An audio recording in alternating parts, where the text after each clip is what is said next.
Nord. Bonjour Adrien Quatennens. Bonjour. Patrick Balkany, condamné mais libéré car très malade, c'est une décision judiciaire humaine selon vous ou pas? J'ai pas spécialement à la commenter. La Cour d'appel a jugé que son état de santé permettait pas qu'il reste en détention.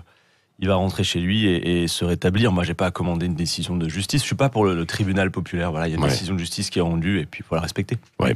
Est-ce que vous ressentez un climat de violence en ce moment dans le pays, autour des manifs, des retraites et même de la campagne des municipales? Incontestablement, il y a un désordre social important dans le pays. Et pour moi, il peut pas y avoir d'ordre public sans justice sociale. Tout ça, il y a des conséquences. Vous savez, le mouvement des Gilets jaunes, quand il a démarré, vous avez des tas de gens qui l'ont commencé avec chevillé au corps la conviction du pacifisme et la nécessité, comme je le crois moi toujours, que la condition d'un rapport de force favorable, c'est le nombre, et que la condition du nombre, c'est que les manifestations soient pacifiques. Oui, mais voilà, quand après des mois et des mois, toutes les formes traditionnelles de mobilisation sont réprimées, sont méprisées, où il n'y a pas de réponse politique, et bien des gens finissent par s'impatienter. Je vous dis pas que je suis d'accord, moi je suis pas partisan de la violence en politique, mais elle s'explique en tous les cas. Oui, elle s'explique comme ça, parce que quand même, la secrétaire d'État Brune Poirson vous traite vous-même, vous, ainsi que Jean-Luc Mélenchon, d'enfants pourris, gâtés par la démocratie, et vous légitimez en ce sens aussi la violence et la violence politique. Elle nous aura mal écouté. Je comprends pas pourquoi elle a perdu pied comme ça hier matin en matinale chez vos confrères de Radio Classique. En réalité,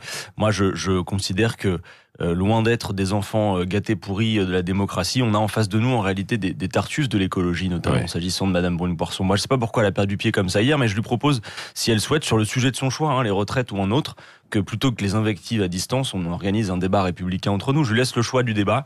Et on pourrait tout à fait organiser cela. C'est pas nécessaire de s'envoyer les anathèmes à la figure. Vous savez, nous, ce qu'on défend, c'est... Non, mais il faut avouer que Jean-Luc Mélenchon, il a parfois des formules quand même assez fleuries. Si vous voulez, la démocratie... C'est pas le plus pacifique dans la ces démocratie, déclarations. ça n'est pas vote une fois tous les 5 ans et ensuite reste à la maison. Et aujourd'hui, on a dans le pays, effectivement, une mobilisation, un mouvement social, parce qu'on a une réforme des retraites qui est contestée par une majorité de Français et qui, en plus, ne correspond pas aux engagements présidentiels qui avaient été pris sur les retraites. Ah bah si, il avait dit une réforme des retraites. Non, vous devrez ressortir le programme d'Emmanuel Macron, Patrick. Oui, réforme des retraites. Oui, alors reprenez-le, sortez-le de vos poubelles, et reprenez-le en page 13, parce que le programme d'Emmanuel Macron disait précisément, s'agissant des retraites, nous ne toucherons ni au niveau des pensions, ni à l'âge de départ. Alors, tout le monde a compris que l'âge légal de départ serait pas modifié.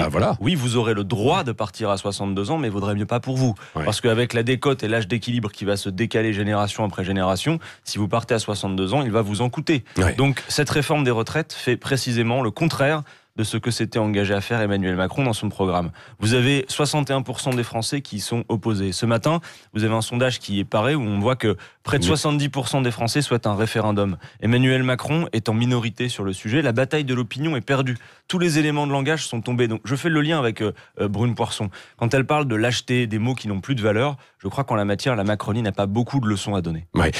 En attendant, vous assumez l'obstruction qui a été faite, entre guillemets, la semaine dernière, ces derniers jours. L'obstruction, elle est le fait du gouvernement qui nous a quand même laissé un temps extrêmement contraint pour étudier. Là, je vous ai rapporté une étude d'impact. Montrez-le, effectivement. C'est 1000 pages qu'il a fallu étudier en 4 jours. Une étude d'impact qui vous êtes bien payé à l'Assemblée nationale pour le lire. Mais une étude d'impact qui est truquée, puisqu'en réalité, le projet de loi prévoit que l'âge d'équilibre se décale génération après génération, et tous les cas qui ont été présentés là-dedans, y compris pour que les Français puissent se repérer, ont gelé l'âge d'équilibre. Ce qui fait que ça donne des cas qui sont favorables au système par points, alors que quand vous appliquez vraiment le projet de loi, c'est le contraire. C'est pas vraiment une étude d'impact, c'est une publicité mensongère. Donc vous voyez, après avoir pris les Français pour des idiots, avec des éléments de langage à dormir debout, sur une retraite universelle, juste, simple et pour tous, tout ça est tombé. Tous les arguments de l'opposition ont notamment été validés par le Conseil d'État, qui n'est pas un nid d'insoumis, et qui confirme effectivement tous les arguments de l'opposition. Il n'y a pas une réforme universelle des retraites. Elle était mal préparée, mal ficelée, quoi. Qu'on soit d'accord ou pas d'accord aussi avec cette réforme. D'abord, il faut essayer d'abord de clarifier ses objectifs, parce que si Emmanuel Macron était honnête, en quelque sorte, il se présenterait devant les Français et il dirait, écoutez, moi, Emmanuel Macron, je considère qu'on consacre 14% de la richesse nationale aux retraites, c'est déjà trop, donc ça suffit. Et maintenant, vous allez travailler plus longtemps. Ça, ce serait honnête. Mais Emmanuel Macron n'assume pas ce qu'il fait. Vous voyez, en commission, on a eu des débats intéressants avec la droite républicaine. La droite républicaine, elle assume ce qu'elle pense. Elle veut une mesure d'âge. Emmanuel Macron, lui, il fait une grande mesure d'âge, en quelque sorte, mais il n'assume pas ce qu'il fait. Il biaise le truc. Emmanuel Macron, il fait de la politique comme on fait une partie de poker. Il bluffe. Ouais. Bon, et sur le fond, il y a aussi toujours le grand flou, là, vous l'avez vu, sur la valeur du point. C'est évident. Édouard Philippe devrait préciser peut-être des choses aujourd'hui, parce qu'il va falloir construire un indice de référence. Ça, vous l'aviez compris, oui, mais justement, dans ce grand pavé, là, en fait, dans ce gros pavé. Ce qui se passe, c'est que si vous voulez, la valeur du point n'offre aucune garantie sur le niveau des pensions.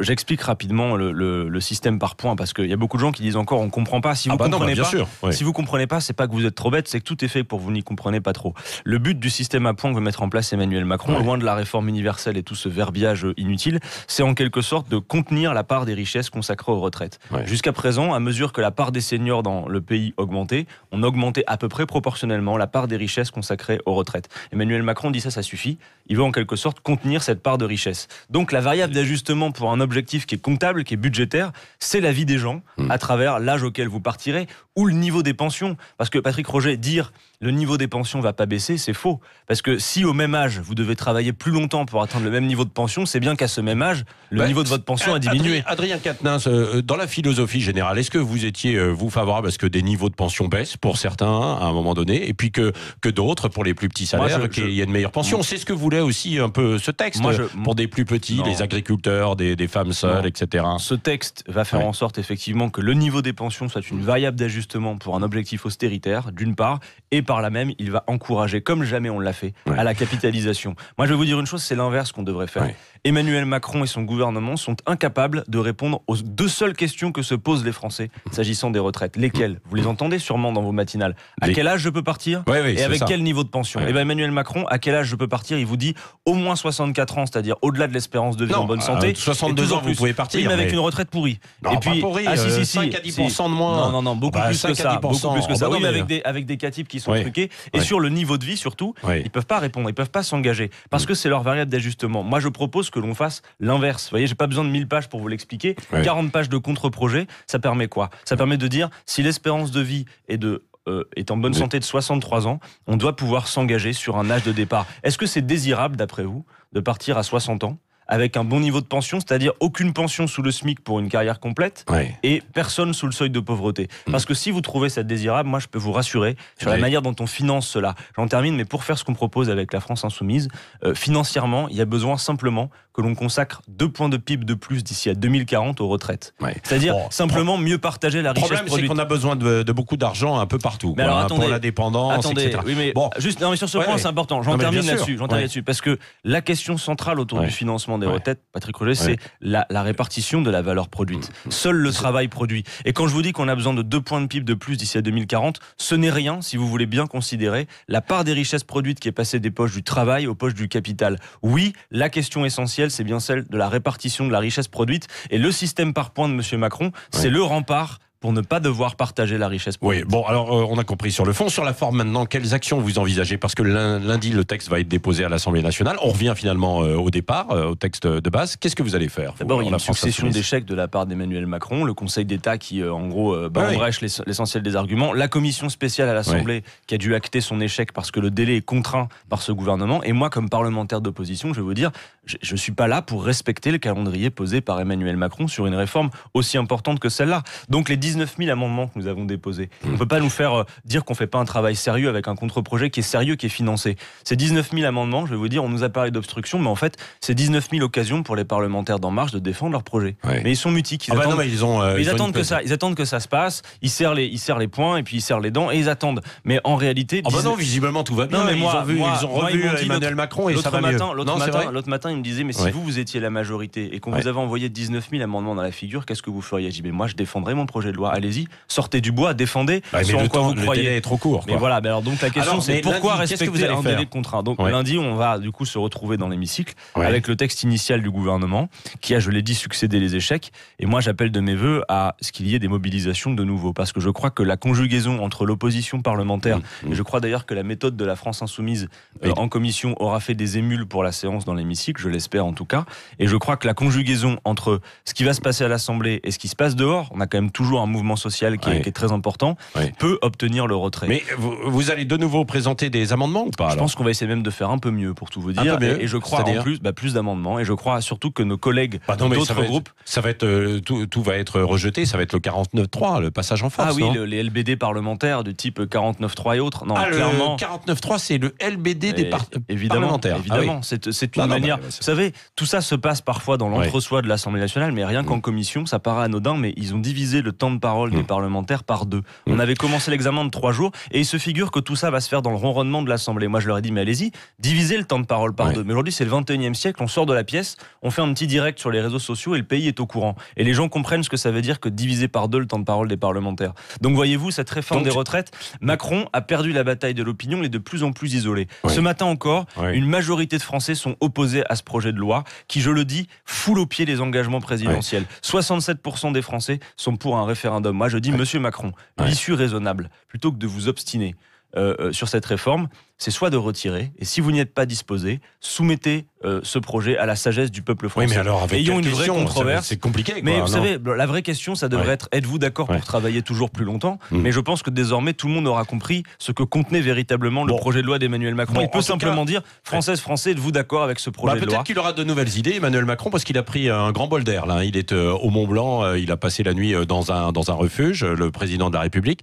Il se préoccupe bien de l'écologie, vous avez ce sentiment? Pour sa campagne électorale et pour la communication, tout à fait. Emmanuel Macron, il est un champion de la com. Vous savez, il se figure qu'il suffit d'être sur une scène avec un fond de scène vert et de dire je suis écolo pour que ça y est, tout le monde lui dise vous êtes champion de la Terre.